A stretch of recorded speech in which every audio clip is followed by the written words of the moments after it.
Hey everyone, welcome to All About the Joy. This is Culture and Consequence with Carmen and Andrea. Hey Andrea, how you doing? I'm good. I'm cold. Right? People don't understand that it is freezing in Los Angeles. It is. It's damn 60 cold. like 1 or something. It's what? I know, but it's like 61 and people think we're ridiculous because 61 would be beautiful weather on the East Coast or something. I'm like, no, you don't understand. That's If it's not. under 70, it's butt ass cold. That's the way I feel. It's really butt ass cold. I love that. Okay, so I sent you our little agenda of what we would talk about, and I didn't know if you had a chance to read. We're going to talk about what's her name? Marjorie Taylor Greene, MTG, coming to the realization that Trump is, I don't know. But I sent you a link, and I think everyone should read it. I could actually read it right now so that we could have it on air. I don't know. Do you think I should do that? I think you can just send people to it. I mean, send people to it. So I don't generally like give too much substance to celebrities when it comes to politics because I think they have a right to believe whatever they want or whatever, and they're celebrities and they use their, pulpit or whatever you call it. What's it called? Their platform, pulpit, whatever, in whatever way they choose to. And sometimes it pisses me off. George Clooney, I'm talking to you. And then sometimes someone like Alyssa Milano, who I don't even follow, she wrote this amazing Substack on this situation. And I'll link it in the notes for you to look at, but it was really well done. And it was basically calling out Marjorie Taylor Greene's newfound, is it hatred of Donald Trump, or I don't know what the right word is. Yeah, I don't know what to say about it. It's, I don't know what the right word is. She has come to an understanding that Trumpism is bad and that Trump is bad because of the Epstein file debacle.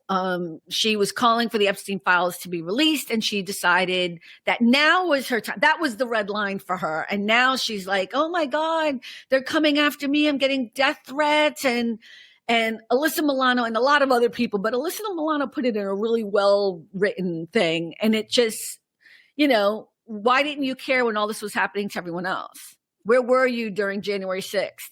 Where were you during all of the different times when this was obvious to everyone else? And now you're clutching your fake pearls at the injustice and so she was basically saying, if you're going to, now come to fruition, you need to actually do it in a much more truthful way, tell all the lies, tell everything. Like, she wants more from her before she accepts her back in a way.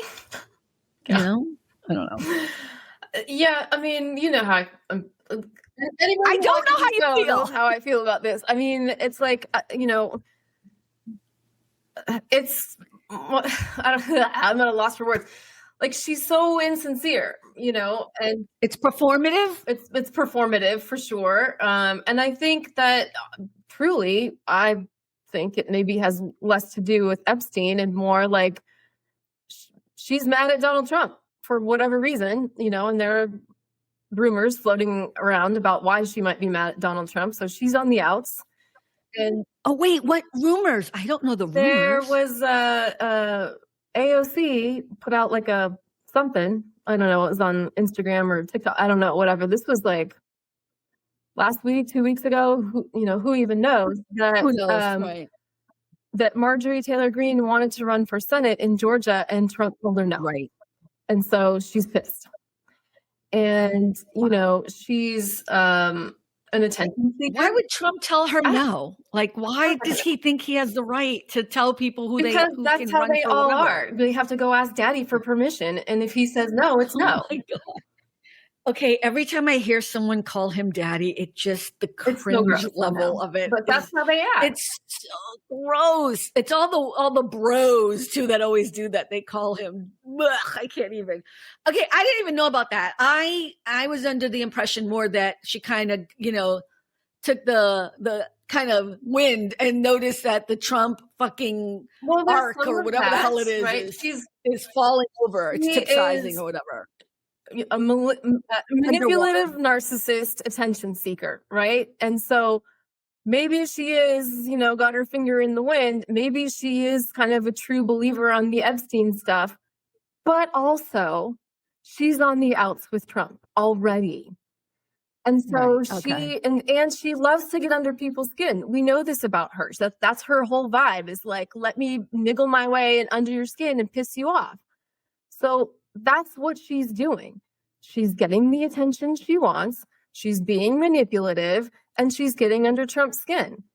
And okay, but what would it take? Okay, so let's forget about her. I agree with you. I'm not gonna, I'm not gonna fucking sit here and, defend her. But I'm curious, because this led me to a different part of this: is what does it take to accept people who have been supporting Trump all this time back into Earth One?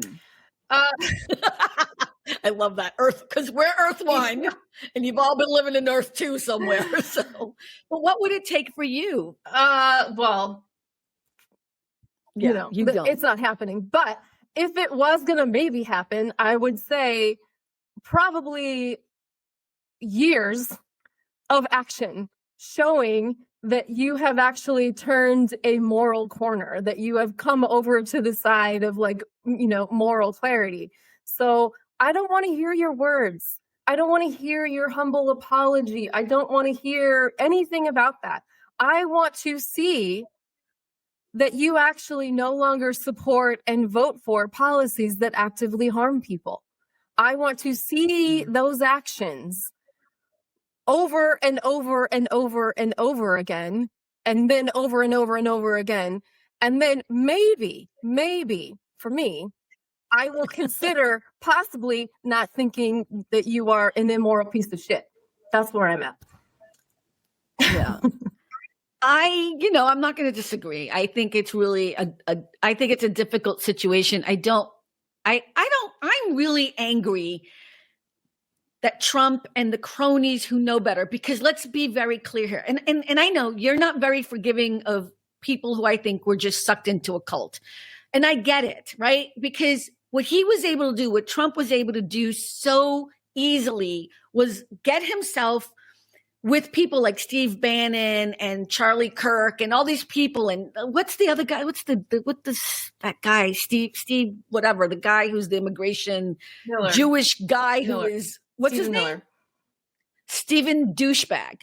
Right. He was able to get with other people and manipulate your racism, your homophobia, your, ableism, your all of the isms that you all hate because it's woke. And I know people don't like to be told that they're racist or homophobic or whatever. And I can understand that's very painful. But that's part of the problem, is you're not even aware of it most of the time because it's so institutionalized. And that's what he was able to tap into, and you went with it. And that's why, and we're going to be all over the place with topics today, but that's also why this whole thing about, we touched on it a little bit last week about white men and what's that guy, Scott Galloway, and his kind of like, whoa, woe is me, right? Because that's what's happening now. Like, white men are all in their feelings kind of, sort of, because they're feeling like, oh, I'm not a man and I need to feel like a man and I can't find a woman. And so my life is... And it taps into all of that bullshittery, all of it. Mm-hmm. And that's what Trump was able to do. Yeah. And I am shooketh by the people who keep trying to support him. I was watching a couple of, and I can only do like 3 minutes max.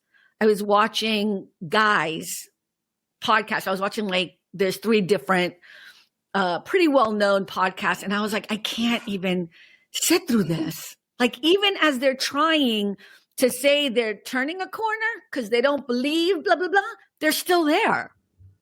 I don't know. Yeah, we are living in separate realities. We really are. I did a little bit of reading after last week in our discussion. I did a little bit of reading and about, the male loneliness crisis, I guess. And is that what it's called? It is. It is. And one of the things that I read, it was written by a woman, and it was like, we kind of what you just said, right? these people are having feelings, right? And they're uncomfortable with those feelings. And so shaming them or making fun of them in the way that I did last week is obviously not helpful. You think? Okay, good. This is Andrea's version of apologizing. I'm not apologizing at all. In fact, I wasn't going there at all.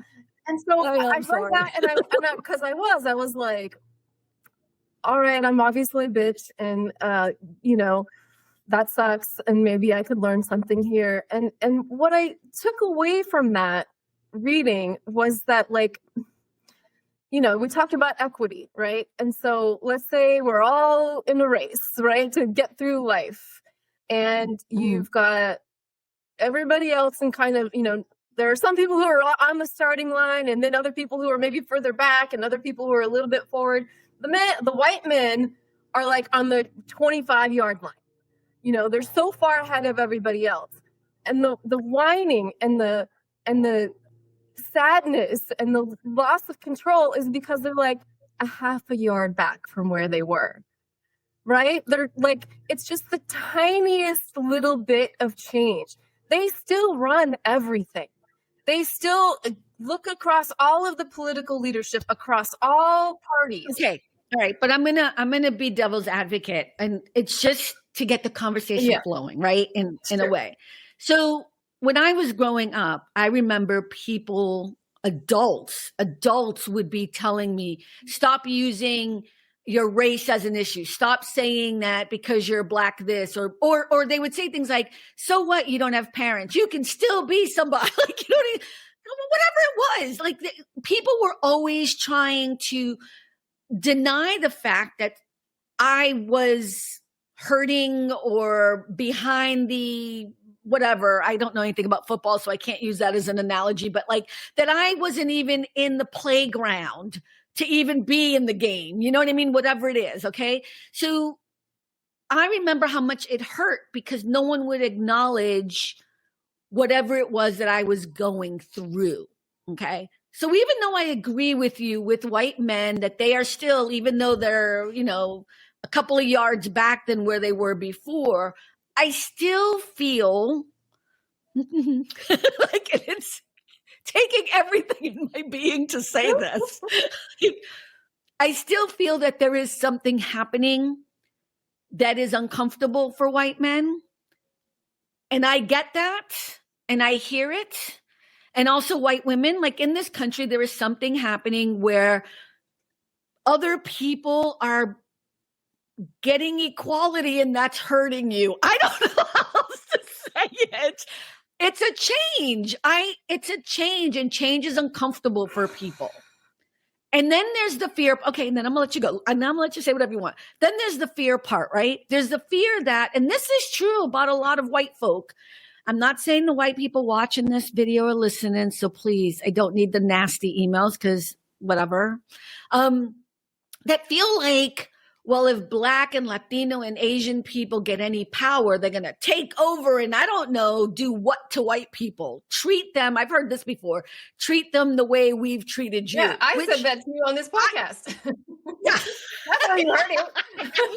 I was trying not to let it be you. But I mean, this is what I'm saying is like, that, you know, it's such a weird, evil kind of thinking that that's what people want. And I'm just telling you, in the circle of people that I hang out with or talk to or listen to or read or whatever, I have never once heard a person of color be like, yeah, I can't wait to hurt white people. Like that's never been a part of a conversation. Yeah. Dre doesn't even want to be here today. She's over this whole conversation right now. Well, okay. So a couple of things. I'm going to go back to what you said about like change being hard and uncomfortable. Yes, it is. And it is how you choose to meet discomfort that shows your character. Yeah. But I think white men having, I know. But here's the thing. With hate, with misogyny, and you know, like that's how we're choosing. Wait. But could we be more positive and be like, it's probably because they didn't see it coming? No. Okay. So I look at, like, I'm just saying, Look, I am the last person on the planet who is going to be this kind about white men or whatever. But I'm just saying, I think part of the problem is they feel whiplashed, right? They're not at the top anymore. Yeah, they are. Look, there's this whole, I know. Look, there's this whole trend happening on TikTok right now called the quarter zip. And I know you're not on TikTok, but people who are on TikTok will know what it is. Basically, it's young Black men wearing quarter zip like pullovers.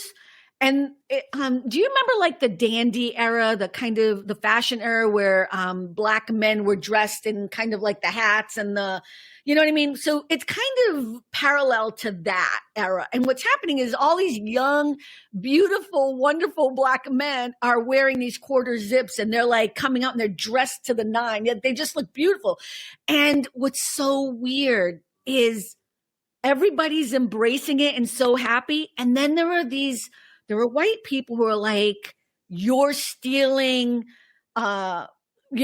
fashion from white people. And I'm like, what is happening right now?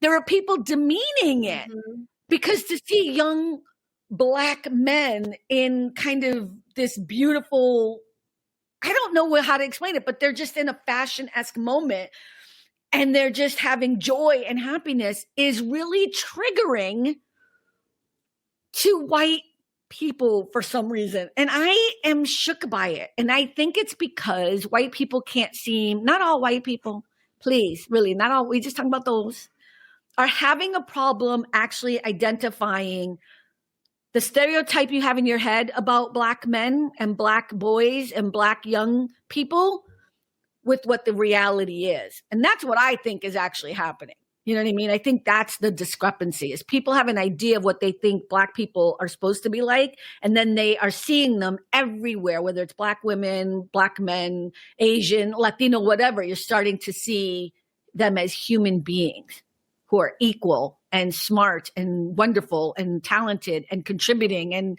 that's not how you used to view people of color before. I got nothing, man. If that's your problem, go find your fucking island and live with your bros. I don't, you know what I mean? Like I thought about this because you said last week something like, well, are you not having empathy for them? And I'm not, I guess. I'm a terrible person because like, I'm sorry. Like if that's your thinking, that's a you problem.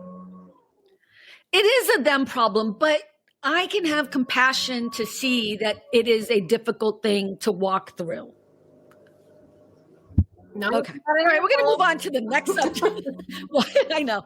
I'm trying to, I just feel like if people are trying to find their way through, I'll give you my answer on what it's going to take for me to believe. I have so many people I know who were Trump supporters and now they're not Trump supporters for whatever reason. I'm disappointed what the red line is for you. I'm not going to lie.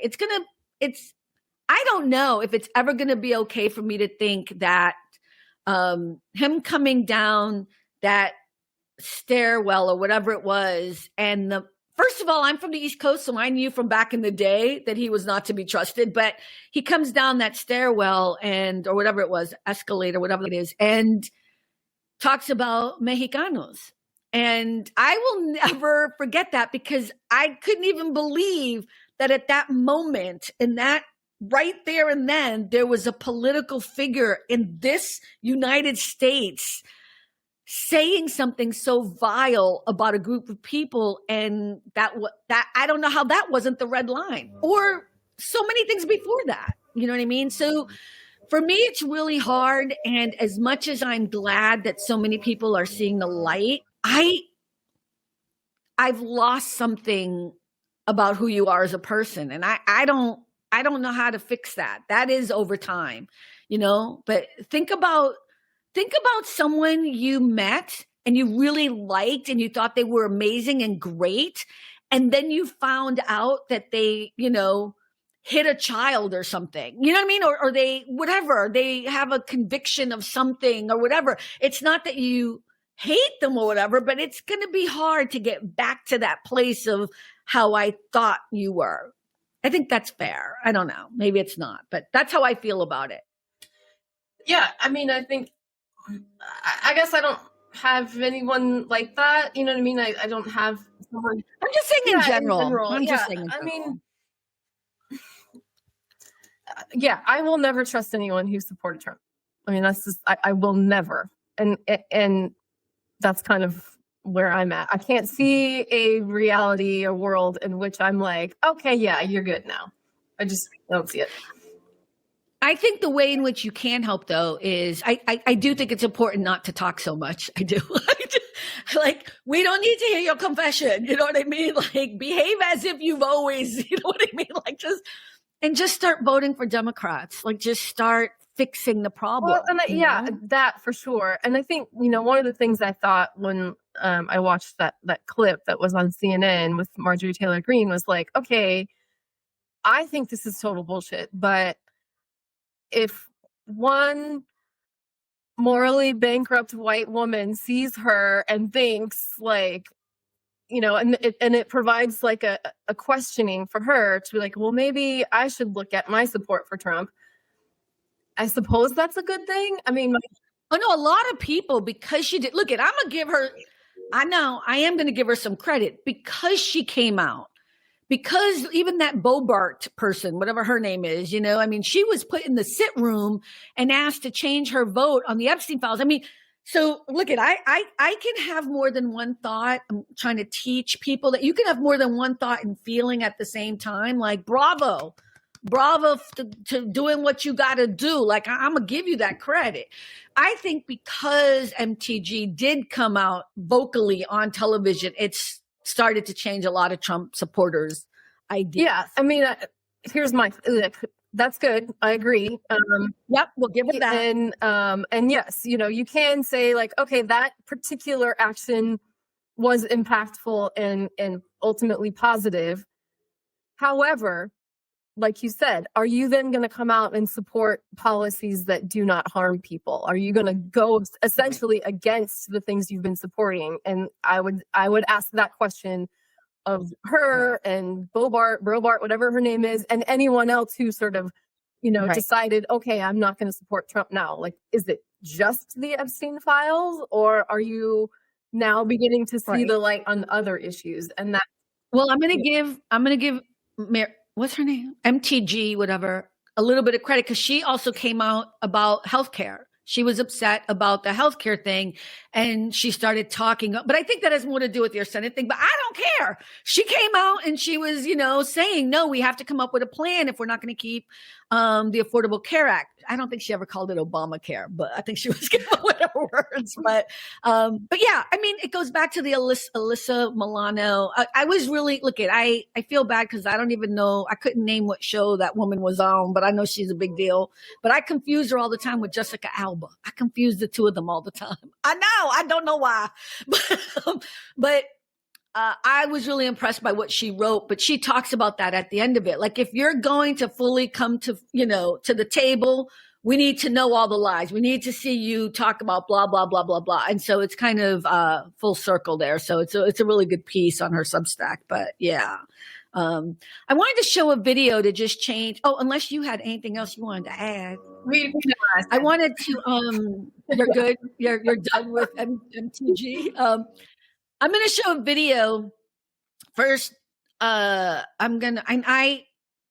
you and I have not talked about this, but it just happened this morning. So let me just say that the initial video that I cannot show because I feel YouTube will take it down was basically Congress people. It was Alyssa Slotkin, who's a senator from Michigan, Mark Kelly, senator from Arizona, Jason Crow from Colorado, Representative Chrissy Holland from Pennsylvania, Maggie Goodlander from New Hampshire, also representative, and Chris DeLuzio from Pennsylvania. These are all people in Congress who have military backgrounds, and they came out and they basically did a video that's been airing all over the place saying to military people, do not obey illegal orders. So I don't know if you knew about that.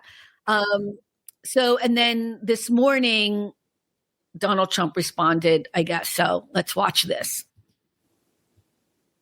This is happening in real time, so let me give you some context. Several Democratic veterans in Congress urged service members to refuse unspecified unlawful orders. They simply said, hey, you swore an oath, and if you were given an unlawful order, you should refuse it. To which Donald Trump, of course, got very upset because he's the one issuing the unlawful orders. This is really bad and dangerous to our country. Their words cannot be allowed to stand. Seditious behavior from traitors. Lock them up. President DJT. He then went on to truth. It's called seditious behavior at the highest level. Each one of these traitors to our country should be arrested and put on trial. Their words cannot be allowed to stand. We won't have a country anymore. An example must be set. Okay, this doesn't seem like unusual behavior for him, right? Except he then retruthed the post calling for them to be hung. The sitting president of the United States reposted someone saying that other elected officials in the United States should be hung.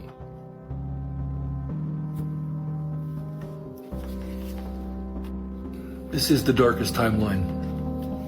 And I just want to get off this ride. I mean, like, I don't even really know how to put it into words. He like immense frustration, I guess. I don't want to say fear, but anxiety, you know, like we're just so far down the hole. Yeah. I think, I actually was shocked when I saw the initial video by the Congress people that they felt the need as military personnel or military, whatever is the right terminology, right? Because they used to be in the military and now they're serving our country in a different way, that they felt the need to say it to begin with. Like, that's where I was like, wait, what's happening here? And yet I've been saying it about ICE all along, and our police officers here in Los Angeles, like, why are any of you letting this happen? You know, like, why? And so I am not surprised that Donald Trump continues to behave so badly as a president, because he's been doing it since day one. But there were no guardrails at all. I mean, none whatsoever. And he's calling for basically the assassination, unaliving, the unaliving, because we can't say certain words of other. How do you not think this is like Hitler? I don't understand how you don't understand that this is. Well, Hitler had a lot of support. Hitler had a lot of support. Yeah, he did. Yeah. And he also had a lot of people who did nothing. Exactly. And so it is like Hitler in that you have some support, you have some people doing nothing, and you have some people who are standing up. I mean, that's where we are. I think it's getting better that more people are seeing the light, but I don't know. And then, of course, we have where Trump the other day, was it yesterday or 2 days ago, calling a reporter piggy? Did you see that? Like, it's one of those things that's like, that was personally triggering for me. Like, there's all kinds of things that trigger, but it was like, what the fuck? How does everybody not stop what they're doing in that moment and be like, you can't do that?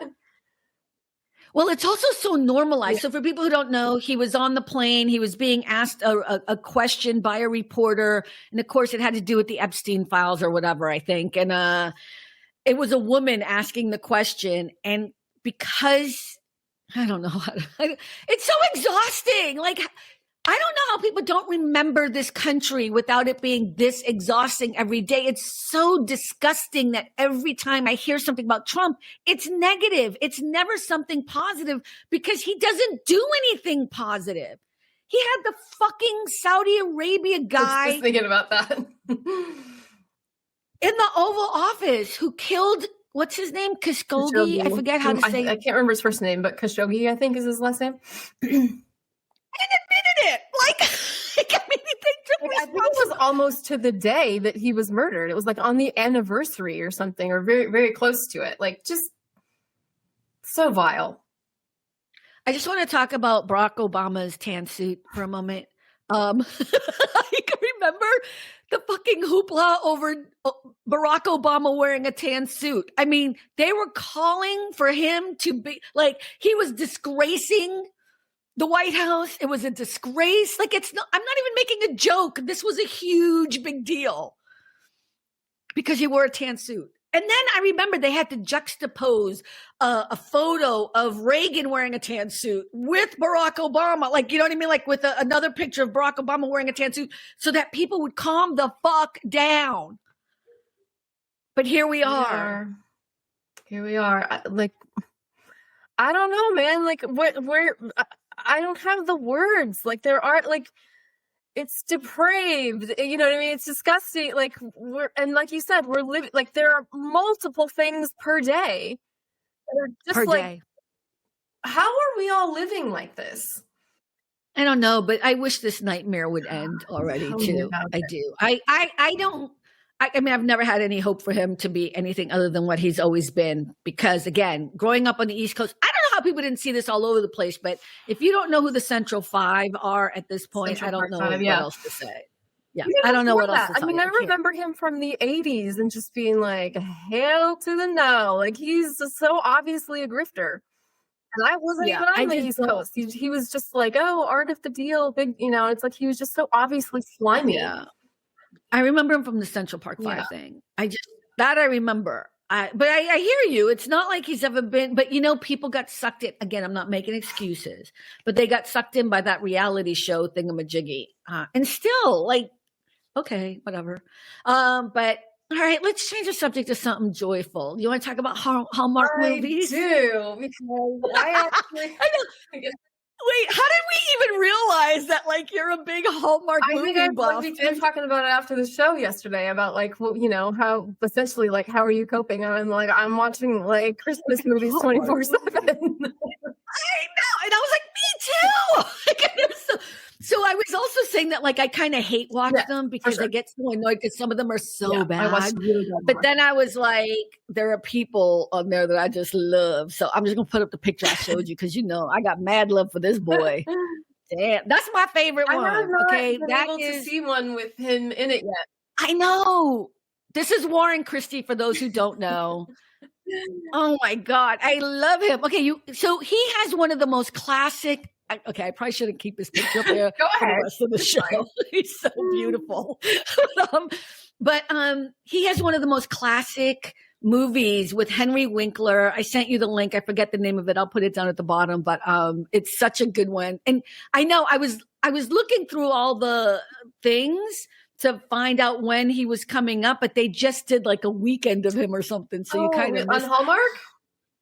On Hallmark. So how are you watching Hallmark? That's the problem. So I have it through YouTube. I don't have a separate Hallmark account. I mean, I have like everything. So I'm watching a lot of stuff on Netflix, and some of it's Hallmark and some of it's not. Oh, okay.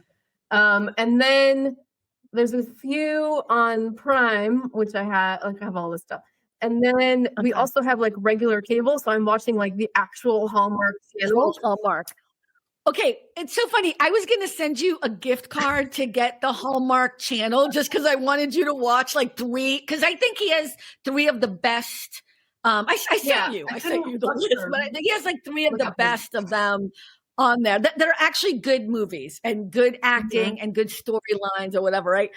But here's the thing. If you buy Hallmark, the actual cable channel, Hallmark Plus, they don't have all these movies on it. It's kind of a supplement to having it on your regular channel. So you just have, and I looked because I was like, Warren Christie. You know what I mean? I was like, and he doesn't have any of them coming up. So I'm like, I'm not going to send her that now. But yeah. I mean, that's a whole other rant where it's like, oh yeah, I'm paying for everything and then I got to pay more to watch it.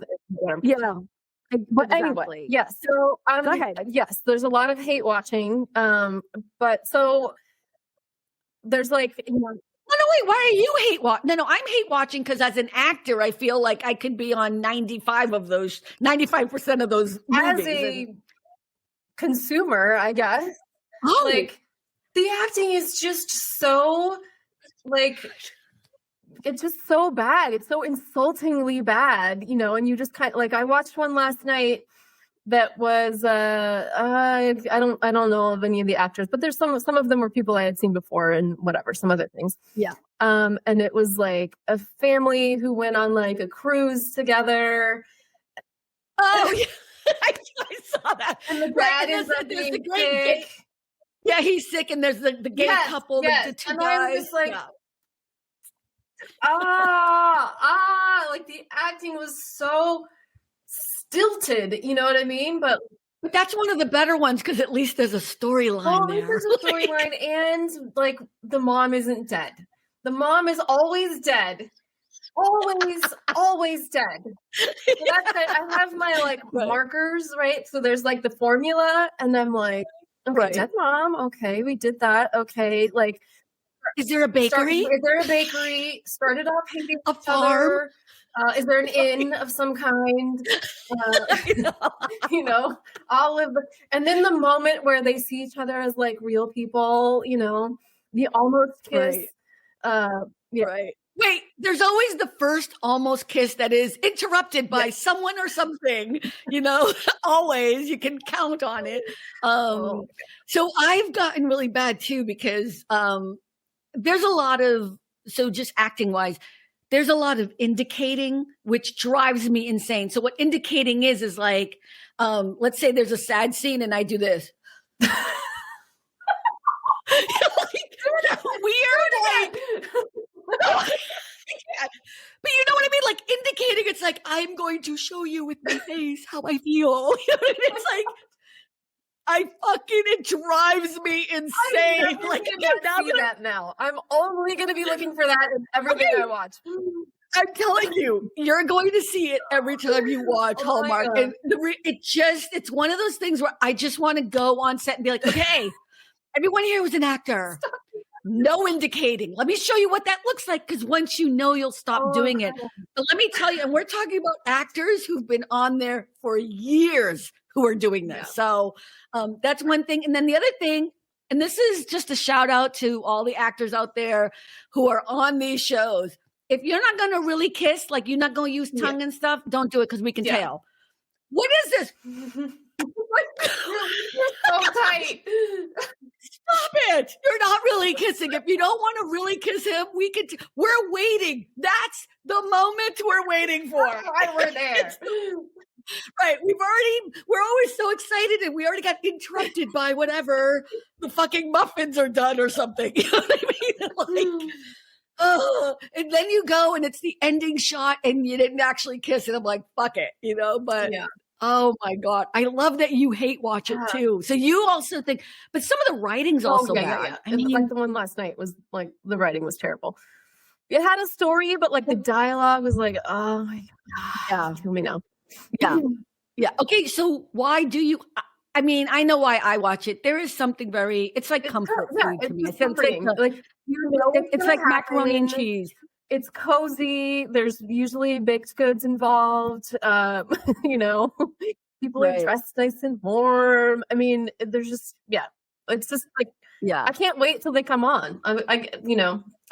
Really? Really? Oh my God, you're so funny. I can wait for them to come on. I kind of, I have my favorites. I like, my other favorite is Kevin McGarry. I don't know, you know who that is. They look similar, dark hair, tall, good looking. He's on When Calls the Heart too. He's the lead actor in When Calls the Heart. But I really like him too. I think he's a good actor, but he's also good looking. As far as the women are concerned, it's so funny because you brought up one of them and I'm like, she's the baby doll of Hallmark. Like, she has like a Hallmark line at the Hallmark stores now. Yeah. What's her name? Chabert or some Malay. I don't know. Okay, we're bad. I don't care about the women because I care about the men. Yeah. You know what I mean? I will say this. I do love that there are gay people. Yeah. Okay, wait, let me back up. So one of my favorite things about Hallmark is like when they were making this change where they were going to have more people of color, they were going to have more different types of relationships, you know, like gay men or whatever. People were going crazy on social media. I want it to stay the same. I'm going to leave too. I'm going to go. And I was like, baby, do you not know that 75% of those men are gay on that show? Like, all you have to do is Google them. Right. They are actually gay. And I remember writing that, like this was back in the Twitter days when Twitter wasn't what the fuck it is now. And people were so, it doesn't matter. They're not, that's not true. I'm like, well, if it doesn't matter, why do you care then? If, I was cracking Christmas. Come on now. I'm like, it just cracks me up. So yeah, that's the other part. So, there's like 3 leading men on there who, I Googled because I want to see how old they are, you know what I mean? Everything, and see if there's a possibility and stuff. And I'm like, oh my God, you're gay. You're married. Having McGarity go too. Oh, it's so bad. Yeah, it's so bad. But yeah, it is fun. But I do like that they have now, they've lost a lot of viewers. They've lost a lot of. Okay, so so you're new to the Hallmark. I am. Family. Mm-hmm. Yeah. Very proud of you. I don't think anyone would expect this. It was really like last year, maybe the year before, where I was like, okay, because there was like the traditional Christmas stuff that you watch, right? Like, yeah, that starts in June. But yes. And then I was always sort of like, oh, these movies are so stupid. And then there was that one. It kind of started it all for me. I'm embarrassed to say, but don't be embarrassed. It was on Netflix, and it was the Lindsay Lohan one. It was kind of like her comeback vehicle. I can't remember what it's called now. I didn't see it, so it's okay. I don't know. I don't have Netflix. And it was like funny and goofy and kind of stupid. Yeah. And so I was like, all right. And we all, like, me and the girls watched it and, loved it. It was super funny. And it has all these sort of callbacks to like Mean Girls and, stuff like that. Oh yeah, that's so cute. Yeah. So then you start to, that was my, what do they call it? My initiation. Right, your initiation into the drug of Hallmark. So then now I'm like into it all. And then last year I was like, all right, I'm just watching them all. I'm just going to watch them all. Right. Everything. I watched Christmas at the Biltmore and, Christmas Inheritance and like. Okay, the fact that you know the names of them, all I know is every single one has Christmas in it. Yeah. That's it. That's all I know, mostly. So about, I think it was like 2 or 3 years ago, probably when you first started watching this or whatever, a lot of the stars from Hallmark moved over to the Great American Channel or something, the Great Family Channel. I don't know what the hell the name of it is, but there's another channel that started competing because Hallmark wanted to diversify, and one of the CEOs or trustees or whoever, I don't know, but a white man, of course, moved and started another family channel. And so he took a lot of the Hallmark stars with him, and it was a big deal. And it doesn't mean that because they didn't want diversity. They didn't want, and the way they said it was, the way some of the stars said it was, we want to keep traditional families in the TV show, or whatever. And it's like, okay, well, your version of traditional families is very different from mine, because mine is not white, and mine, you know what I mean? Like, and there are gay people in my family, and so it's just, so that was like a big riff, and it was like what was going to happen. And so Hallmark has diversified, but it's also lost a lot of its audience to whatever that other channel's called. I don't know the name of it. But it's something like that, Great American Family or something stupid, But you can also see, because it's like Lifetime. There's so many of them now, right? That are just churning out these shows, these movies, because they're so easy. They're so low budget. I was going to say, they're obviously pretty like cheaply made, I would think.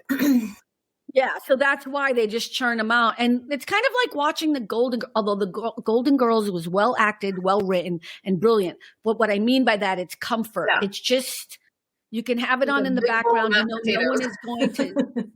Well, yeah, like no one's going to die. There's not going to be blood. There's not going to be, anything major. And now they have these minor drama that is going to be worked out. Yeah, but I mean, I do laugh at how I don't know how same it all is, and yet how I still am like, oh, okay, time for me to watch my show. It's coming on or whatever, No, so. I'm over here waiting for like because Netflix like drips them out, right? So you get like a big tranche of them in November. And then there was like, okay, this one's coming like November 10th or whatever. And then there was another drop like the 15th. And I'm like, give them all to me now. No, you know what? I have to.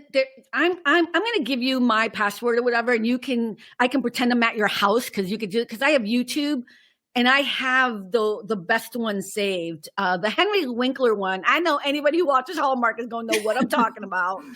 It's just really well done. Although I still think the woman in that one is so thin. Like every time I watch, I'm like, I wish. Well, that's another. I mean, I do that with everything, but I'm always like, why is her makeup so bad? And like, okay, and then they'll be like, there's one exactly. I'm not going to say what it is because I don't want to be whatever. Yeah, but like, so there's two sequels. There's the main one, and then there's two sequels, right? The first one, her makeup is atrocious.